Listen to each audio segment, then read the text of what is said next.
originally I was being recruited for the swim team, and I was looking at colleges specifically that offered both aviation and swimming.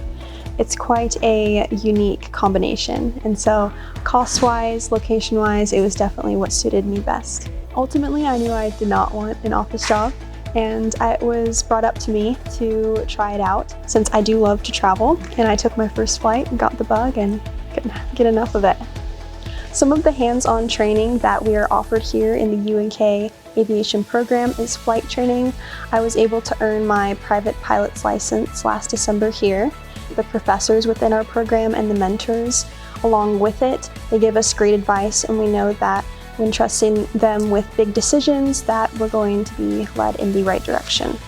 We have a lot of great scenario-based classwork that we're able to expand our knowledge and give us realistic ideas of exactly what our future careers will be looking like. With my aviation degree, I plan to get a managerial position at an airport. I currently work at Kearney Airport as a dispatcher, so I know that with this degree, I'll be able to work my way up. My favorite thing about UNK would have to be the community.